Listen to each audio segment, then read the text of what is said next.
everyone. My name is Nambasya Milan Rutaya. I'm 17 years old. My father is called Honorable Geoffrey Rutaya. My mother is called Naisisiji. Abanjugo Manyinga Naisangavli. Chindese wano lunaku lwaleero kulina video okuja mu media. Zizenga your last option nga option yokayuka gyensigaza. Because you have tried everything chomanyi chomuntu chosobola ogezaako nzire kusomero kiganya. Right now ndi mu senior 4. Naye sinaba kudda ku ssomero. Ensonga ennemeseza okudda ku ssomero sinti oba njagala requirements sinti oba pocket money wabula nsonga ya school fees. Tugenze tuzunze mu makoti nze ne mama wange agezezaako buli kimu yonsome era nga bajja mu media kubanga naye waliwo back then nakolera results ennungi mu P7. Mama wange bwe yajja mu media bwe bambuuza oba tata wange asasulira school fees because tayagala kuno n'alinnya lya tata wange kubanga akimanyi alina baalabirira alina abaana abalala alina family endala tamwogerera bubi tajjayo mazima nga bwekiri nange ekindese wano si kumuvuula nzeze wano nenegayirire tata wange bambi sandyagadde butakula bino bibuuzo ndi mu senior 4 kale ebirala bireme naye school fees si mungi nze ne mama wange tuzunze ku makooti tukubya amasimu tuyise mbe tumanya bayinza okutuukako nkukubidde ngezeza kufuna amasimu g'abantu kukubu bandi bonna nkukubire kasitoli eddoboozi nga lyange ng'ojjako naye bambi nkwegeeridde nalina omutasobola okuntu waba yenga omuntu ova katabulabi information eri mu video mugimumpeereko nsaba ku school fees nze personal needs ng'omuntu byakusomera pocket money byo nabivaako kyenjagala saawa zino kyenoobirirwa kufuna mpapula nange neegaseko ng'omuntu mu future naye bambi nsaba mama wange nkimanyi no video wogirabirako ogenda kunyiiga egenda kuyisa bubi kuba bino ebintu bya media sikujja kwogera personal issues zaffe mu bantu tobyagala wange abadde agezaako buli kimu naye wano jjojjuza abadde mulwadde nga ndaba talina nakyasobola kukolawo nga ndaba era ebibuuzo nituusa obutabikola neŋŋamba kanzije wakiriko kuba nkimanyi ne bwenkwata ino video nengimusindikira ye ng'omuntu mu inbox tasajja ne bwagiraba aba talina kyagenda kukolawo naye mbadde nsaba abantu abamuli okumpi wakiriko ngaaliwo akimuŋŋambiddeko eridde bambi nnyamba kuba ndaba bino ebintu byezzeemu nga byali mu P7 kuviira ddala wansi kuviira ddala nga ntandise okusoma kuba mu P7 enzikira nalwala nnyo era ne bubuuza gye nasomera primary gye namalira primary nze sijjukirako taamu enayinayina yali ewedde nga tebangobye emirundi gisukka mwena school fees naye nga bwengezaako nempya tata wange kasita ngamba nti nno halo ono Milan nga banzijjako kusi mugamba mutya gye tuli tuyina amawulire ge tufunye wano kavidiyo akatambula ng'omwana agamba tafuna buyambi ate nga mwana we omwana oyo ekisooka mwana wange naye kyesaba bambi abamukozesa batemuteeka mu kamera mwana muwala omwana oyo nasasula ku Stamaris ensuube ge yali alina okusomera omwaka guno era ndowooza muntu ne bwagenda basobola omubuulira ti erinnya lye lyaliyo era nga bamulinze bulinzi ekyakimuntwazaayo nga ndaba batandise omukozesa bukatemba bankubira essimu nti mwana azirise bamututte mulago okutuuka emulago nga taliyo ogenda okutuuka ku ssomero nga gyali azanya nendowooza nti Stamaris ensobe lirina history ow'empisa nennemerako nti kangende munoonyeza ekifo nenkifuna ku Stamaris ensobe nga gyalina okusomera maama we yagamba nti eryo essomero siryagala omwana wange kamuzze waabadde gyabadde yali ali ku ssomero tumanye ali ku ssomero nabaawo omuntu omu muzadde yali amanyi nti mwana wange nagamba naye okimanyi nti omwana oyo tasoma bamugoba konze bamugoba batya nensindikayo omuntu ku ssomero nembuuza omwana yakola ki ne bamugamba nti omwana yakuba omusomesa ne tumugoba tadda wano ku ssomero kati nga bwe mwegayiridde alidda kukolawo bibuuzo eryo si essomero eryokubiri mu mwaka gumu nti ne bagamba ajja kudda kukola bibuuzo tebaagala mulaba ku kompawundi ya ssomero eryo awo ne bavaawo kyokka nno ye yali tankubiddeko okuŋŋamba nti omwana baamugoba mu ssomero ng'omwana gyali tasoma bamugoba muzadde yankubira n'aŋŋamba kati ne bagenda ne yenyini n'agenda n'afuna essomero ne bamugamba okubeerawo kano akadde akakola bibuuzo mujja tuwa $1,900,000 $9,906 era bwe babadde bakolera ebyo nga nabawadde koda nataddeyo koda $1,300,000. In fact ndowooza naakwe bakafundikoledde nga twabongedde n'enkaaga nga obanga babangi emitwalo 8 oba mmeka era n'okubaweereza enkaaga ezo nga manyi ziba ziggwayo. Oli gwe naziwadde yagambye Bugambi nti bamugambye Bugambi nti waliyo ezibulako emitwalo 8 naye ng'omwana tebasaana mukozesa ebyo. Era kyenyinza okugamba nti omwana oyo bandibadde engeri gye bamutadde mu kamera bandibadde bamumpa nabeera eno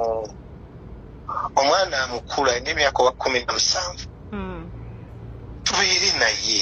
amanye ekika kye. Nze nina abaana b'abaganda bange basoma bonna ffe twazaalibwa abaana 13 mu lubuto lwa maama ne kufaako 10. Kati gwe tatandika okulowooza nze mulenzi ali okwaba 10 abaafa abaana abo bonna basomye nga mbalabira bulungi abaana b'abaganda n'abo abantu abalala bembasobodde. Okay, mbalamusizaako nnyo. Video eyo mpanvu eri mu ddakiika 4 n'ekintu ey'omuwala wa Geoffrey Rutaaya omuyimbi ate era omubaka wa Parliament. Omwana ono bw'akoze video eno eggulo limu nina ennamba y'essimu eyajja mu kabokisi kange. Ennamba eyo ya maama w'omuwala ono. Maama w'omuwala ono yanneeyanjulira era nga bw'olaba wano.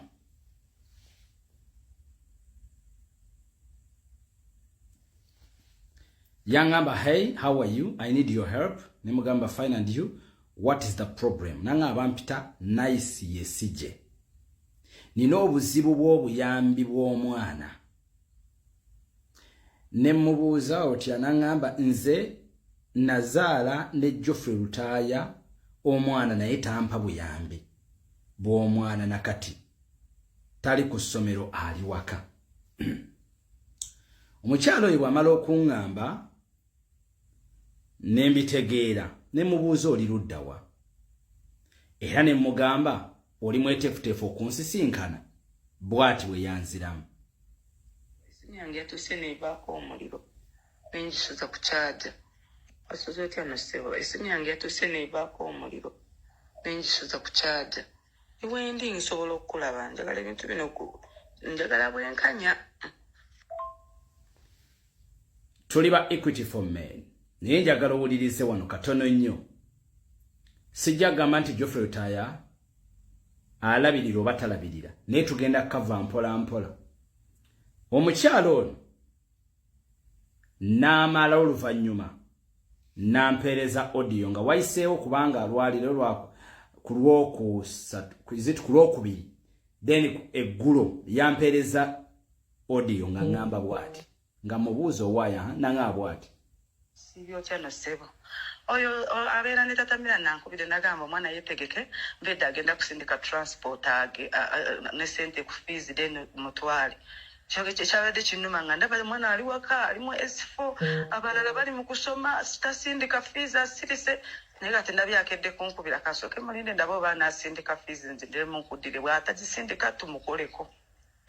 olugamba aswale bamukubika noonya. Bwe yampeereza audio eyo omukyala ne mugamba kale because engeri gye yazze mu kabokisi kange ne bwafunye ennamba yange yabadde yeetaaga buyambi era yanga nti batugamba owuliriza abasajja ne nange wuliriza ku nsonga yange. Ne mugamba kale jangu ne muyita ku ofiisi yabadde alina okujja ku ofiisi teyazze kwe kumpeereza audio era nembeera mugumiikiriza kuba yabadde aŋŋambye Lwakutaano olw'enkya bwe mbadde mpita ayita ku TikTok nengwa katambi k'omuwala ng'ate atandise okuexposinga kitaawe nga bw'atamulabirira nenkaweereza omukyala nemuweereza odi yegamba nemuweereza message bwenti nga bw'olaba nemugamba naye wagambye omusajja agenda kuwa obuyambi ate omwana mulaba ku TikTok kiki ekigenda mu maaso omukyala n'angamba bw'ati kikala muwulirize bino byonna nga bwe mbyogera mwami Geoffrey Rutaaya bwe waba nga waliwo ekitatambula bulungi yangu okikole because bano balabika basinzidde because nina kinneebuuza omuntu akugambye agenda kuwa obuyambi ku Lwokutaano ate sidakiika 2 atoddukidde mu mawuli nga gwo ŋŋambye nti agenda kumpa obuyambi abakazi wuliriza wano bwe mubuuziza ogubadde aŋŋambye bw'ati nkugambye ka video bakakoze bali waka lindako aŋŋambye bw'ati bwe nabadde nkimanyi badde agambye fiiza agenda kumusindika ku Lwokutaano naye bo ng'abaana ewaka kuba nze siiba waka nze nsiiba mu kubeeyuka noonya mba mu byange ndi mu byange ate n'olimba lyonadde nkola nageze kulaba nga omuntu yakampadde alina bweru nagamba ndaba muwala ongenza okubuuza nibakakute ne yani ne maama w'omuto ne bakateekayo kati olwedde mba sikyalina kyakukola olwedde kagenze dda era balina okumbuuza era ne kitaawe balina omubuuza kyavu fiiza agenda kumusindika ku Lwokutaano naye bo ng'abaana ewaka kuba nze nange bwekimanyi badde agambye fiiza agenda kumusindika ku Lwokutaano naye bo ng'abaana ewaka kuba nze siiba waka nze nsiiba mu kubeeyuka noonya mba mu byange ndi mu byange ate n'olimba lyonadde nkola nageze kulaba nga omuntu yakampadde alina bweru nagamba ndaba muwala ongenza okubuuza nibakakute ne yani ne maama w'omuto ne bakateekayo kati olwedde mba sikyalina kyakukola olwedde kagenze dda era balina okumbuuza era ne kitaawe balina omubuuza kyavudde ku ki Mirani tata Mirani twatandika nga abaana tebanatandika kuwummula ng'agamba ku Lwokusatu nga naye bwemugamba Mirani gumikiza mu ku Lwokusatu ku Lwokubiri nagumikiza muze muntu agumikiriza tebolaba ne gundiya yeeyogeredde n'agamba bikuuye banne bali mu kusoma bye bakyatudde waka era bwe nkubya nzigambye mami amusore naye bannange bali mu kusoma lwaki nze ndi waka yakola P7 yagira first grade naye olw'ensonga nti ebiseera ebyo nze nali mweweerera nga sente zijja n'enzibanja eno ku kooti naye kati yasaba kooti mbuye school fees ajja mweweererangayo kivolaba olikuwaka esaawa zino atudde singa baali bakireka nga luli kyali badde bulungi naye Geoffrey simanyi anyway sorry badde sinakumanya nnyo nga njogera naawe naye omwana akikoze bw'atyo ate nange already interview gye basaba ngenda giwakwa nange era n'obulumi n'okugendayo era ku mativi nja kugendayo kati nina kyesitategeera omusajja agambye ku Lwokutaano kanteekeko ssente ate gw'olaga oyagala kufosinga kyakugenda mu mawulire katono nnyo video ndaba ku TikTok batuwadde obudde butono genda mu Basaimo Job Agency gwagala ogenda Saudi Arabia agala ogenda mu Kuwait agala ogenda mu Saudi Arabia agala ogenda mu United Arab Emirates agala ogenda Turkey n'amawanga amalala endagiriro weeryawo ku posta nga bw'ojja Basaimo Job Agency banoonyeeko nga bw'olaba ennamba zaabwe bazitaddeko kaawo waliwo ekitagatta katono nnyo Geoffrey Rutaaya muntambulize video ne tuke ku Geoffrey Rutaaya